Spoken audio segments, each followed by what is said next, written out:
Hello everyone, welcome to my channel. ఈరోజు మా ఇంట్లో నేను చికెన్ కర్రీ చేయబోతున్నాను. సో మీ అందరితోని ఆ చికెన్ కర్రీ సింపుల్ రెసిపీ మీతో షేర్ చేయాలనుకుంటున్నాను. దానికోసం 1/2 kg చికెన్ ముందుగా కడిగేసి శుభ్రం చేసి ఉంచాను. అలాగే చిన్న సైజు ఉల్లిపాయలు, అంటే మా ఇంట్లో ప్రజెంట్ ఇదే ఉంది. సో చిన్న సైజు ఉల్లిపాయలు నేను ఒక 5 తీసుకున్నాను. అదే పెద్ద సైజు ఉల్లిపాయలు అయితే 1/2 kg చికెన్కి 2 అయితే సరిపోతుంది. ఒకటి మిక్సీకి, ఇంకొకటి తాలింపుకి. సో ముందుగా మనం ఈ ఆనియన్స్ అవి కట్ చేసి పెట్టుకుందాము. ఎక్కువ సోది లేకుండా ప్రాసెస్ స్టార్ట్ చేసేద్దామా? ముందుగా బాండీ పెట్టుకొని స్టవ్ వెలిగించి పెద్ద స్పూన్ అయితే 4 స్పూన్స్ ఆయిల్ వేయాలండి. ఎందుకంటే చికెన్కి కొంచెం ఆయిల్ ఎక్కువగా ఉంటే గ్రేవీ చక్కగా డిలీషియస్గా కనిపిస్తుంది. ఆయిల్ కొంచెం వేడెక్కనిద్దాం. ఈలోపు ఇందాక మీకు చూపించాను కదండి 4 ఆనియన్స్ 5 అని చెప్పేసి, అది చిన్నవి. సో ఆ ఆనియన్స్ ఏవైతే ఉన్నాయో ఇవ్వండి, ఇక్కడ రఫ్లీ చాప్ చేసేసాను. పచ్చిమిర్చి 3 తీసుకున్నాను, చీలికలు చేసేసాను. ఎందుకంటే మనం ఆల్రెడీ చికెన్ కర్రీలోని కారం యాడ్ చేస్తాం కాబట్టి. కరివేపాకు 1 రెబ్బ తీసుకున్నాను. అలాగే మరికొన్ని ఉల్లిపాయలు ఇలాగా మిక్సీ చేసుకున్నానండి కచ్చాబిచ్చగా. ఏం లేదు, మనకి కొంచెం గ్రేవీ చిక్కగా రావడానికి ఆనియన్ పేస్ట్ కూడా తయారు చేసి ఉంచేసాను. సో ఆయిల్ వేడెక్కినట్టుంది, చూద్దాము. ఆయిల్ వేడెక్కిపోయిందండి. ఆనియన్స్ వేసేద్దాం. ఫస్ట్ పచ్చిమిర్చి,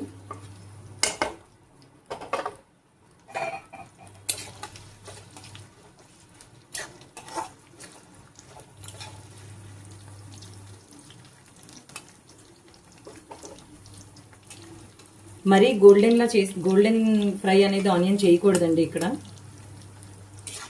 ఎందుకంటే మంచి ఫ్లేవర్ అండ్ టేస్ట్ రావాలంటే జస్ట్ ఆనియన్ మగ్గాలంతే. నేనైతే ఎప్పుడు గోల్డెన్ ఫ్రై చేయలేదు. జస్ట్ ఇలాగ కొంచెం మగ్గిన తర్వాత అప్పుడు దీన్ని ఇమీడియట్గా ఇందులో చికెన్ యాడ్ చేసుకున్నాం. చూడండి ఎలాగా ఆనియన్ వేగుతుందో.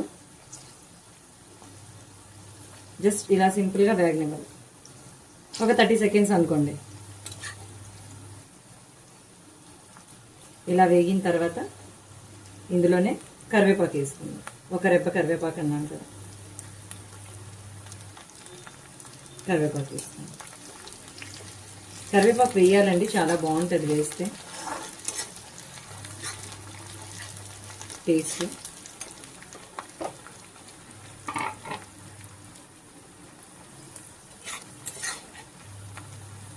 చూసారు కదా. సో ఇలాగా అంటే ఈ మాత్రమే ఆనియన్ వేగాలండి. జస్ట్ ఏం లేదు, మగ్గిందంతే.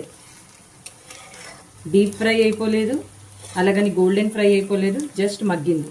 సో ఇలా ఉంటుండగానే మనము ఇందాకలో శుభ్రంగా కడిగి పెట్టుకున్న ఈ 1/2 kg చికెన్ ఏదైతే ఉందో అది వేసేసుకుంటాం.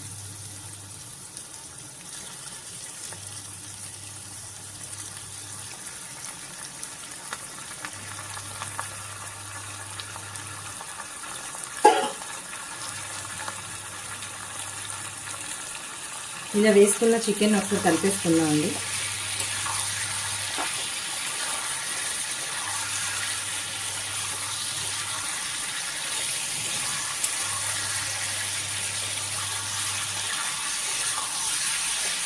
చూసారు కదా. ఇలా కలుపుకున్న తర్వాత ఇదే టైంలోని పసుపు యాడ్ చేసుకున్నాం.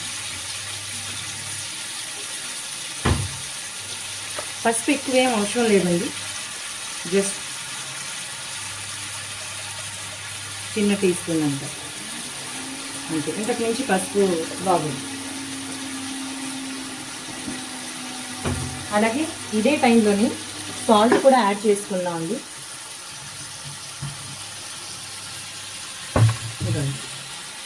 సాల్ట్ ఏంటంటే ప్రెజెంట్ నేను 1/2 టీస్పూన్ వేస్తున్నాను, ఎందుకంటే రుచికి సరిపడా చూసుకోవాలి కాబట్టి. ఇది కూడా ఈ టైంలో ఎందుకు వేస్తున్నానంటే ఆ చికెన్ పీసెస్కి సాల్ట్ బాగా పట్టాలి, చప్పచప్పగా కాకుండా సాల్ట్ బాగా పట్టాలి.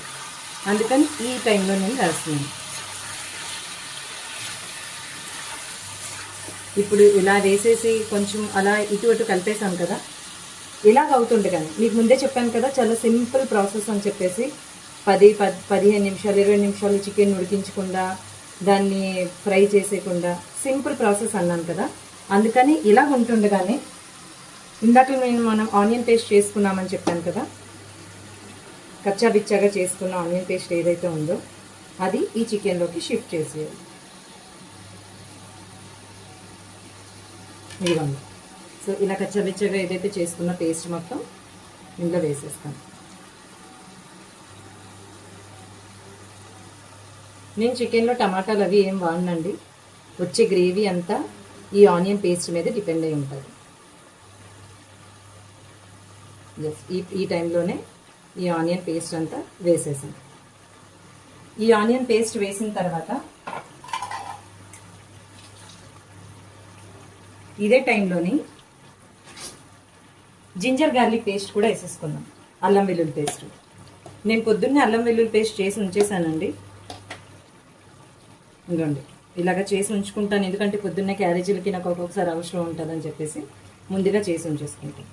సో ఒక టేబుల్ స్పూన్ అంత అల్లం వెల్లుల్లి పేస్ట్ ఇందులో వేసి యాడ్ చేసేస్తాను.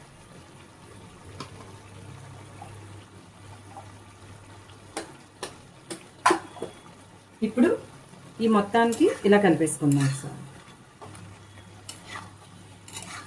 మీరు అనుకోవచ్చు ఏంటి చికెన్ ఉడకకుండానే ఆనియన్ పేస్ట్ వేసేసాను, లేదంటే ఆనియన్ పేస్ట్ వేపకుండానే నేను చికెన్ వేసేసాను పచ్చిగా ఉంటుందేమో అని మీకు అనిపించవచ్చు. కానీ కాదండి, మీరు ఒక్కసారి ఈ ప్రాసెస్లో ఈ పద్ధతిలో మీరు ఒకవేళ ట్రై చేసినట్లయితే అందరూ మీకే అడుగుతారు చికెన్ కర్రీ చేయమని. లేదంటే మీకే అనిపిస్తుంది చికెన్ కర్రీ ఇంత టేస్ట్గా కూడా చేసుకోవచ్చా, ఇంత డెలిషియస్గా కూడా చేసుకోవచ్చా. సో ఇప్పుడు ఈ ప్రాసెస్లో మనం ఇలాగ చికెన్లో ఉన్న వాటర్ అంతా ఇంకా అంటే మొత్తం వాటర్ అంతా పీల్చే వరకు మూత పెట్టేసి ఉంచేద్దాం. హైలోనే ఉంచండి, సిమ్లో పెట్టకండి, ఎందుకంటే చికెన్ తొందరగా ఉడికిపోతుంది కదా. సో ఆ వాటర్లోనే మొత్తం చికెన్ ఆల్మోస్ట్ ఉడికిపోతుంది. సో ఈ ప్రాసెస్లో మూత పెట్టేస్తాను.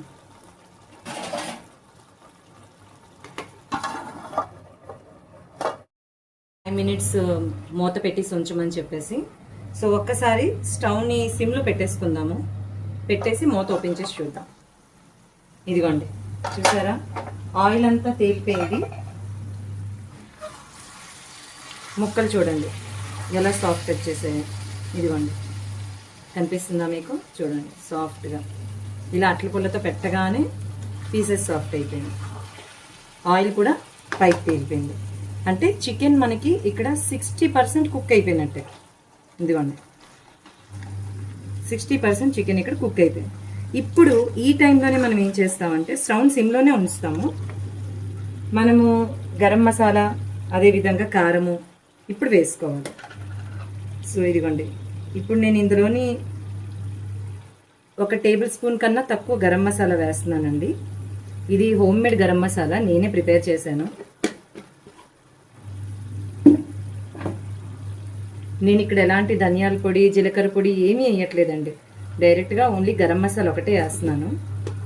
అదేవిధంగా కారం, సో నాన్ వెజ్ కదండి కొంచెం కారం ఎక్కువ పడుతుంది. ఇవ్వండి 1.5 స్పూన్ వేసాను. ఇప్పుడు ఈ చికెన్కి పట్టేటట్టు జస్ట్ ఇలా కలపాలి. ఎక్కువగా కూడా కలిపేయకూడదండి, లేదంటే చికెన్ పీసెస్ అయిపోతుంది, అప్పుడు గ్రేవీ కూడా బాగోదు. నెక్స్ట్ ఏంటంటే చికెన్ కూడా అంత టేస్టీగా రాదు మనకి. సో జస్ట్ ఏంటంటే ఇలాంటి అట్ల పుల్ల యూజ్ చేస్తే బెటర్ అండి చికెన్ కర్రీ అలాంటివి వండేటప్పుడు. ఇవ్వండి జస్ట్ మనకి ఏంటంటే చికెన్కి పట్టాలి. ఇప్పుడు ఇంకొకసారి హైలో పెడుతున్నానండి, ఓన్లీ ఒక 30 సెకండ్స్కి.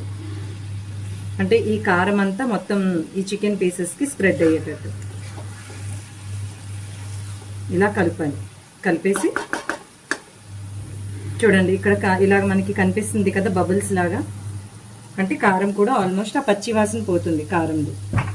సో ఇదే ఇలాగా మనం హైలో ఉంటుండగానే ఇదే టైంలో మనం వాటర్ యాడ్ చేసేసుకోవాలి.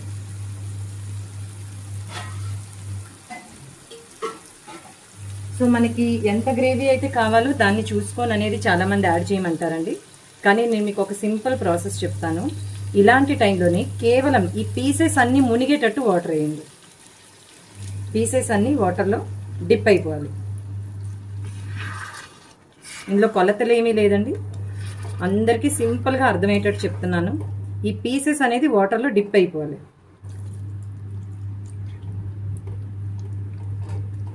చూసారు కదా, ఈ విధంగా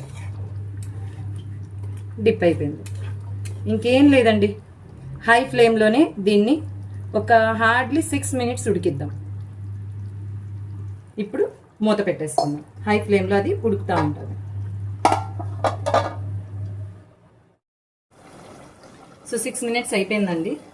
ఒక్కసారి మూత తీసి చూద్దాము. ముందుగా సిమ్లో పెట్టేసుకుందామండి మూత తీసే ముందు, ఎందుకంటే ఆయిల్ ఏదైనా మళ్ళీ బట్టల మీద తుల్లకుండా ఉండడానికి సిమ్ పెట్టేశాను. ఇప్పుడు మూత తీద్దాము.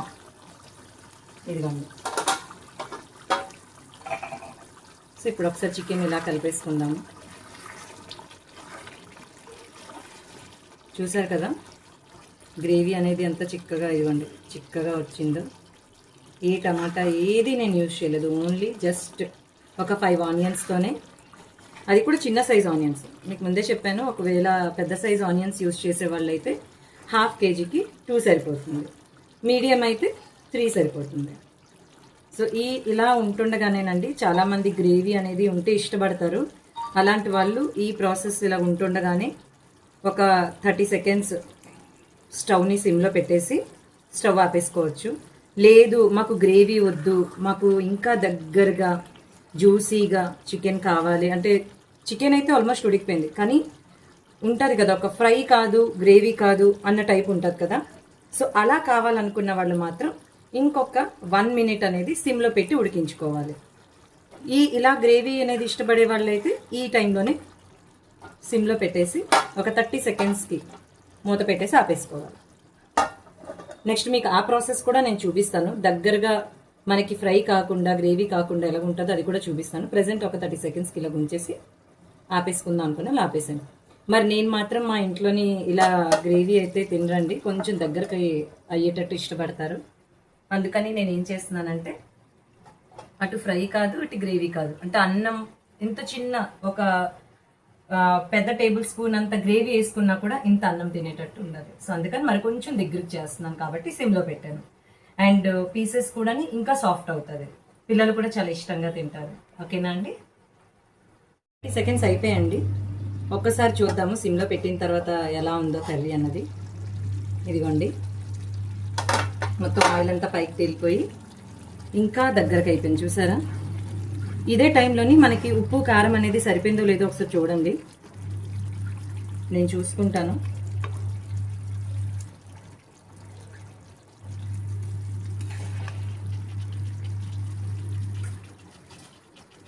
సో నాకైతే కొంచెం ఉప్పు తక్కువ అనిపించిందండి. ఇందాక 1/2 teaspoon వేసాను కదా, కారం అయితే పర్ఫెక్ట్గా సరిపోయింది. ఇదిగోండి, జస్ట్ పించ్ ఆఫ్ సాల్ట్ అనుకోండి, చిన్నదే యాడ్ చేశాను ఎందుకంటే కర్రీ అంత దగ్గరికి అయిపోయింది కదా. కారం అయితే అస్సలు అక్కర్లేదండి, పర్ఫెక్ట్గా సరిపోయింది కారం మనకి ఇక్కడ. అండ్ పీసెస్ చూడండి సాఫ్ట్గా అయిందో లేదో ఒకసారి చూసేద్దాం పీసెస్ కూడా. ఇగోండి, ఇలా అట్ల కాడతో చేస్తుంటే ఇగో చూసారా ఎంత సాఫ్ట్గా పీస్ అయిపోయింది. ఇగోండి, లోపల నుంచి కూడా చూడండి చాలా డెలీషియస్గా కనిపిస్తుంది మీకు. అంటే మన వేళ్లతో మనం ఇలాగా తీస్తే చికెన్ అలా చేతికి వచ్చేసేయాలి. సో ఇలా ఉంటుండగానేనండి, చాలామంది ఉన్నవాళ్ళు అయితే కొత్తిమీర చల్లుకోవాలనుకుంటే కొత్తిమీర చల్లండి, గార్నిషింగ్ బాగుంటుంది. మరి మా ఇంట్లో అయితే కొత్తిమీర లేదు కాబట్టి కరివేపాకుతో ఒక 5 రెమ్మల కరివేపాకుతో జస్ట్ అలాగా ఇలా పైనుంచి వేసుకున్న కరివేపాకు కూడా మంచి టేస్ట్ ఉంటుందండి.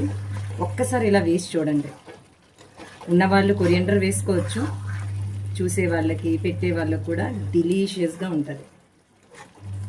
సో ఎలా నచ్చింది, మీకు నచ్చిందా లేదా చెప్పండి. Simple chicken gravy. ఒకవేళ మీకు నచ్చినట్లయితే నా కోసం ఒక లైక్, షేర్ అండ్ సబ్స్క్రైబ్ చేసుకోండి. ఇలాంటి మరిన్ని వీడియోస్ కోసం అక్కడ బెల్ ఆప్షన్ని ప్రెస్ చేసినట్లయితే ఇంకా సింపుల్ అండ్ ఈజీ ప్రాసెస్ కూడా నేను కుకింగ్ వీడియోస్లో పెడతాను. Thank you.